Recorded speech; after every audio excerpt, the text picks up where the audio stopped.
Halo, assalamualaikum warahmatullahi wabarakatuh. Ketemu lagi di kelas psikologi lingkungan ya. Kali ini kita bahas tentang iklim. Teman-teman tahu nggak sih bedanya iklim dengan cuaca? Nah, dan bagaimana pengaruh iklim terhadap manusia? Nanti ada istilahnya namanya antropogenik. Ternyata perubahan iklim itu bukan disebabkan oleh terjadinya sesuatu di kutub utara atau selatan, tapi ternyata ada kaitannya sama kita, manusia. Yuk kita langsung bahas aja. Let's go.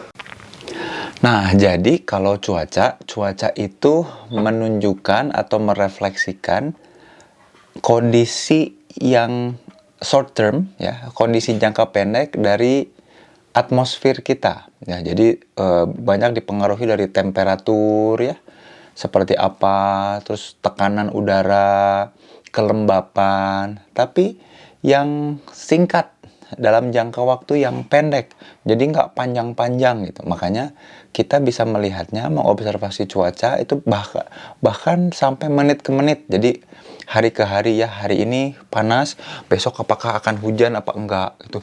Besoknya panas apa gerah apa enggak gitu. Kita bisa melihat itu weather, ya, atau cuaca. Nah, beda kalau iklim. Iklim itu average, rata-rata cuaca di satu wilayah tertentu, ya. Jadi kondisi atmosfer secara keseluruhan itu climate. Jadi iklim itu long term, kalau cuaca atau weather itu short term, ya.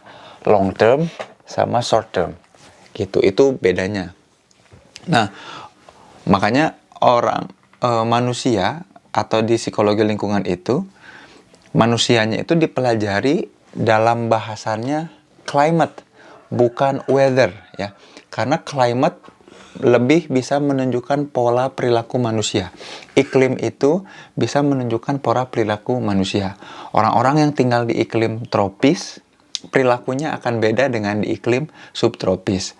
Walaupun kita juga bisa lihat, ya, orang-orang di cuaca tertentu akan berbeda juga perilakunya.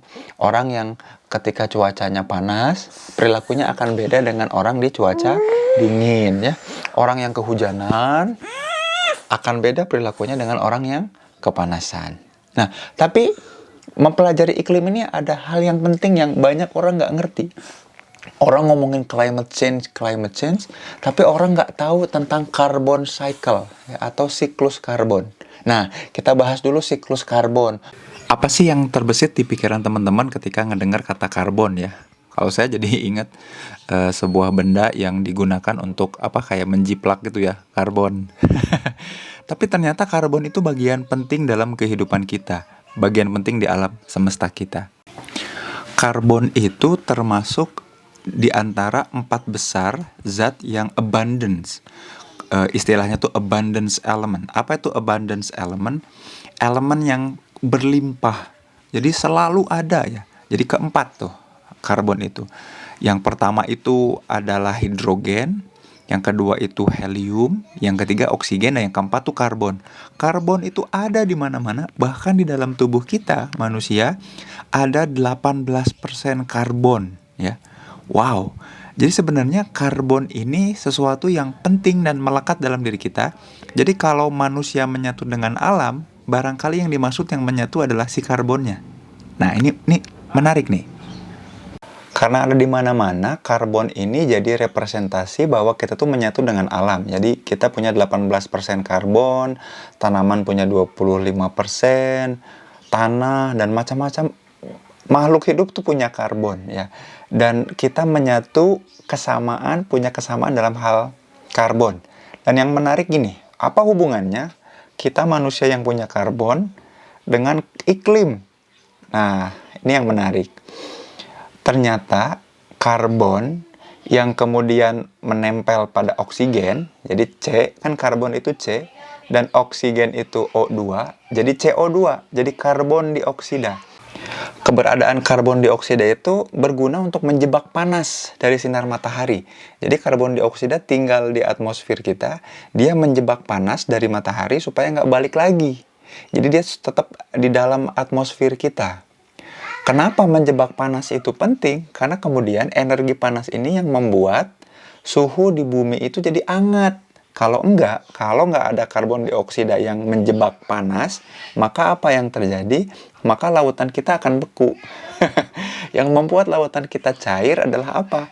Adalah tadi, karbon dioksida yang kemudian menjebak panas, membuat alam di sekitar kita itu ya hangat, bisa bertumbuh. Kalau enggak, si energi panasnya itu akan kembali menyebar lagi dan tidak akan terjebak di situ. Nah, ternyata penting ya, bahwa ada sebuah zat dalam diri kita, namanya karbon, yang kemudian karbon ini, kalau saling diproduksi, nanti dengan cara 4 mekanisme, ada 4 cara memproduksi karbon, kemudian yang jadi karbon dioksida, itu ternyata ngaruh ke alam. Dan kalau kita nggak aware hal itu, kita akan kemudian nggak menyadari bagaimana seharusnya kita berperilaku. Jadi perilaku manusia yang terdiri atas 18 karbon, itu ternyata ngaruh buat iklim keseluruhan. Maka kita perlu tahu siklus karbon. Nah, ada apa aja siklus karbon? Setidaknya ada 4 siklus karbon yang perlu kita ketahui. Dan kalau kita tahu ini enak ya, kemudian kita jadi tahu bagaimana harus bersikap, berperilaku untuk keberlangsungan alam, untuk menjaga climate change ya, perubahan iklim.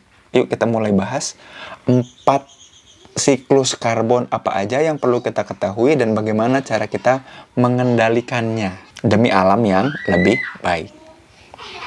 Siklus karbon pertama yang penting yang perlu kita ketahui yang disebut dengan fotosintesis ya. Teman-teman tahu kan atau pernah dengar lah ya istilahnya fotosintesis.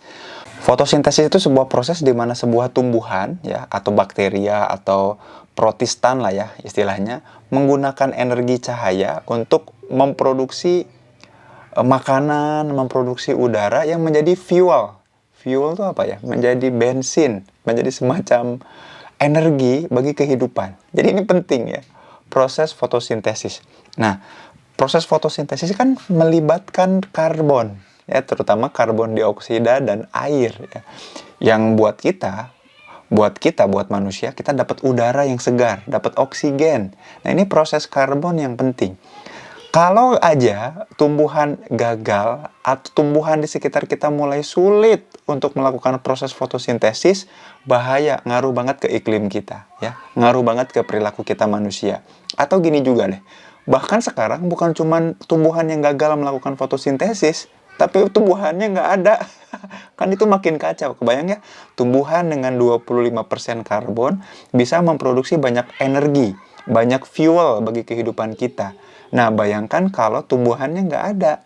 Mana bisa melakukan proses fotosintesis. Maka proses karbon yang pertama, ya, siklus karbon yang pertama adalah proses fotosintesis. Kita bantu tumbuhan supaya memproses itu, mengubah energi cahaya matahari kemudian menjadi fuel, menjadi sumber energi bagi kehidupan kita, udara, air,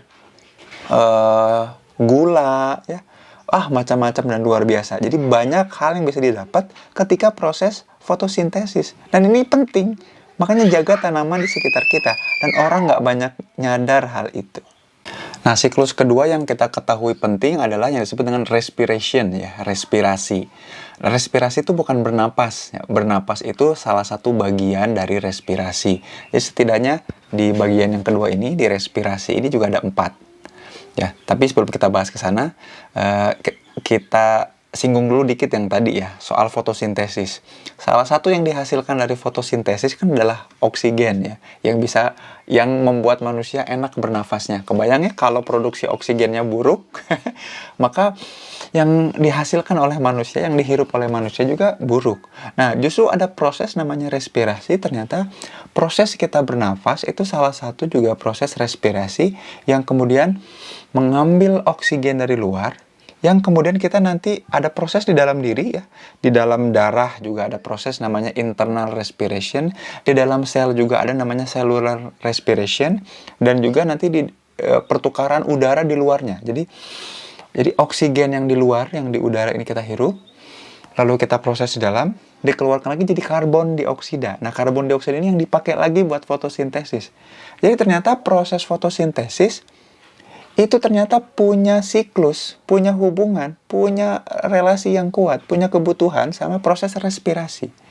Kalau cara manusia bernapasnya juga buruk, sistem pernapasan dan bagian internalnya buruk, maka tanaman tidak mendapatkan karbon dioksida yang baik untuk melakukan tadi proses fotosintesis. Ternyata saling mempengaruhi antara proses yang terjadi di tanaman, di tumbuhan, di alam, dengan proses yang terjadi di dalam diri manusia.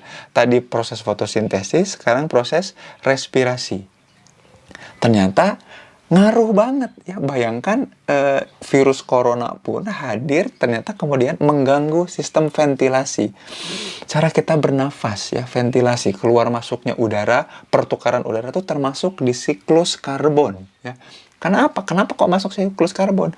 Manusia yang punya 18% karbon menghasilkan karbon dioksida yang jadi modal utama untuk proses fotosintesis yang ngasih udara yang baik untuk dihirup lagi untuk manusia.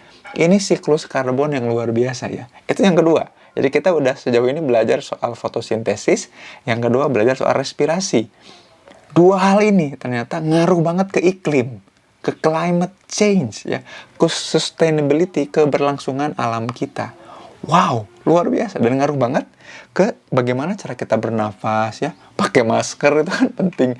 Bagaimana polusi udara juga ngaruh. Itu yang kedua, respirasi. Nah, sekarang kita masuk ke siklus yang ketiga yang berkaitan juga dengan siklus karbon, yaitu yang disebut dengan decomposition ya. Atau apa ya, kalau dalam bahasa Indonesia itu apa ya? Pembusukan gitu ya. Jadi proses mengurainya sesuatu, kemampuan memecah-mecah sesuatu yang tadinya utuh menjadi sesuatu yang jadi bagian dari alam ya. Proses membusukkan, mengurainya sesuatu ya. Mengurainya sesuatu yang tadinya utuh kemudian diurai, namanya decomposition. Tadinya komposisinya utuh jadi dekompos, jadi kompos. Jadinya udah melebur, menyatu kepada alam. Ini juga proses penting ya, proses pemecahan karbon supaya karbonnya kemudian memecah, menyebar, supaya bisa diadopsi si karbon yang mecah ini ke alam lagi. Proses pembusukan itu penting ya, dan kenapa proses pembusukan ini ngaruh banget. Makanya memisahkan antara sampah organik dan non-organik itu penting.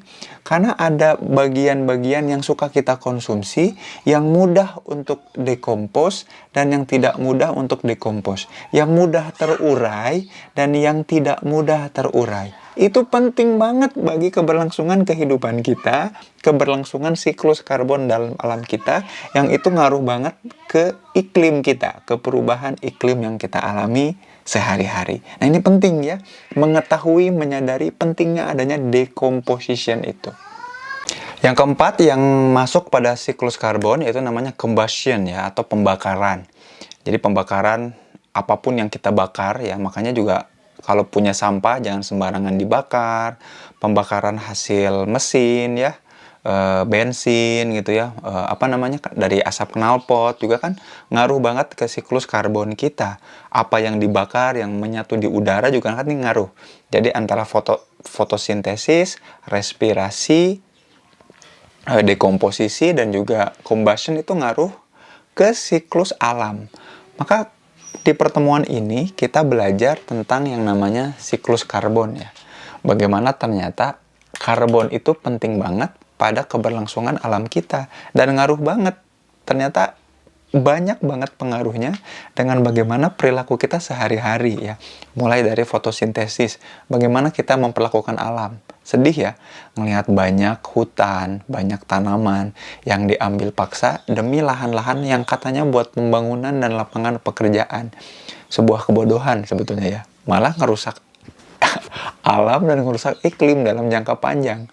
Yaitu yang kedua soal respirasi, proses udara kita. Makanya saya paling muak dan kesal sama orang-orang yang suka merokok ya. Itu ngeganggu banget dengan proses respirasi kita. Nyadar gitu ya. Ya memang susah ya untuk membuat sadar orang, ngasih wawasan, pengetahuan. Yang ketiga soal dekomposisi. mengarahkan, mengatur supaya sampah itu bisa kita organisasi dengan baik, yang organik dan non-organik, yang bisa diurai dan tidak diurai juga penting bagi keberlangsungan iklim.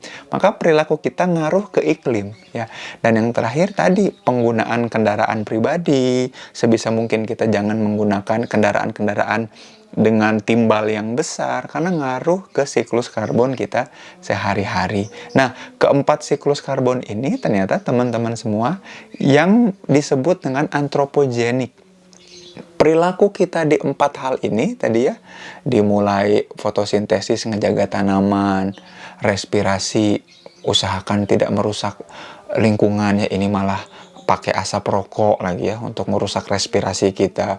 Kemudian dekomposisi, sampah buang aja sembarangan, nggak pernah dipilah-pilah. Dan yang terakhir soal kendaraan ya, itu penting, ngaruh banget ya. Itu ternyata ngaruh banget ke perjalanan iklim. Nah, orang itu kalau ngomongin perubahan iklim, climate change, harusnya sadar betul tentang 4 hal ini.